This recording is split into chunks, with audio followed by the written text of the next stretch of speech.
पृथ्वीराज चौहान का जन्म 1140 ईस्वी के आसपास राजस्थान के अजमेर में हुआ था। वे चाहमान वंश के राजा सोमेश्वर चौहान और रानी कपिला देवी के पुत्र थे। पृथ्वीराज बचपन से ही बहुत बुद्धिमान, तेज और शूरवीर थे। कहा जाता है कि उन्होंने छोटी उम्र में ही घुड़सवारी, तीरंदाजी और शस्त्र विद्या में महारत हासिल कर ली थी। कई ग्रंथों में वर्णित है कि वे बालपन से ही असाधारण थे। एक बार उन्होंने अकेले ही एक शेर का सामना किया और उसे मार गिराया। 15 वर्ष की उम्र में पृथ्वीराज को अजमेर और दिल्ली का राजा घोषित कर दिया गया। उन्होंने अपने शासन में कई युद्ध लड़े और जीत हासिल की। उन्होंने उत्तरी भारत के बड़े हिस्से को अपने अधीन किया और जल्द ही हिंदू सम्राट के रूप में प्रसिद्ध हुए। उनके दरबार में कई विद्वान और योद्धा थे। एक प्रसिद्ध कवि और योद्धा चंदबरदाई हमेशा उनके साथ रहते थे।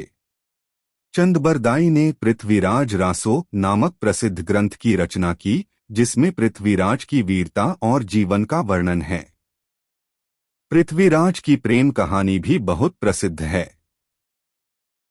कन्नौज के राजा जयचंद की पुत्री संयोगिता पृथ्वीराज से मन ही मन प्रेम करती थीं। जब जयचंद ने संयोगिता के स्वयंवर की घोषणा की तो उसने सभी बड़े राजाओं को आमंत्रित किया, लेकिन पृथ्वीराज को अपमानित करने के लिए नहीं बुलाया और उनके पुतले को द्वारपाल के रूप में खड़ा करवा दिया। संयोगिता पहले से ही पृथ्वीराज से प्रेम करती थीं। स्वयंवर के दिन उसने सबके सामने जाकर पृथ्वीराज के पुतले की माला पहनाई। तभी वास्तविक पृथ्वीराज घोड़े पर चढ़कर आए, संयोगिता को उठाया और दिल्ली लौट गए। इस घटना से जयचंद बेहद अपमानित हुआ और उसने पृथ्वीराज का विरोधी बन जाना तय कर लिया। इस समय अफगानिस्तान का शासक मोहम्मद गोरी भारत पर बार बार आक्रमण कर रहा था। उसने कई बार प्रयास किया भारत को जीतने का, लेकिन बार बार हारता रहा। तराइन का पहला युद्ध 1191 ई. मोहम्मद गोरी और पृथ्वीराज चौहान के बीच पहला बड़ा युद्ध तराइन नामक स्थान पर हुआ। इसमें पृथ्वीराज ने गोरी की सेना को बुरी तरह पराजित किया। गोरी घायल हुआ और भाग निकला, लेकिन पृथ्वीराज ने एक राजधर्म निभाया। उसने गोरी को माफ कर दिया और वापस जाने दिया। यही सबसे बड़ी रणनीतिक भूल मानी जाती है। तराइन का दूसरा युद्ध 1192 एक ऐतिहासिक मोड़।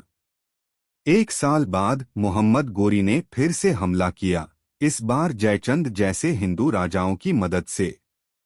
तराइन का दूसरा युद्ध भारत के इतिहास में निर्णायक साबित हुआ। गोरी की सेना बेहतर संगठन और रणनीति के साथ आई। पृथ्वीराज की सेना को बुरी तरह घेर लिया गया। युद्ध में बहुत से राजपूत वीर मारे गए। खुद पृथ्वीराज को बंदी बना लिया गया। मोहम्मद गोरी पृथ्वीराज को अपने साथ गजनी, अब अफगानिस्तान, ले गया। वहां उसे अंधा कर दिया गया और कैद में डाल दिया गया। लेकिन कहानी यहीं खत्म नहीं होती। पृथ्वीराज रासो के अनुसार चंदबरदाई ने गोरी के सामने एक योजना बनाई। उसने गोरी से कहा कि अंधा होने के बावजूद पृथ्वीराज अभी भी लक्ष्य भेद कर सकता है। गोरी को यह मजाक लगा। उसने पृथ्वीराज को धनुष बाण दिए और अपने सामने खड़ा कर दिया। चंदबरदाई ने पृथ्वीराज को गोरी के स्थान का संकेत एक कविता में दिया।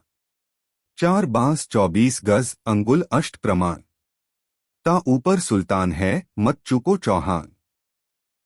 पृथ्वीराज ने संकेत समझा, धनुष खींचा और सीधे मोहम्मद गोरी के छाती पे बाण मार दिया और मोहम्मद गोरी मारा गया। ऐसे ही वीरों की भूमि भारत है।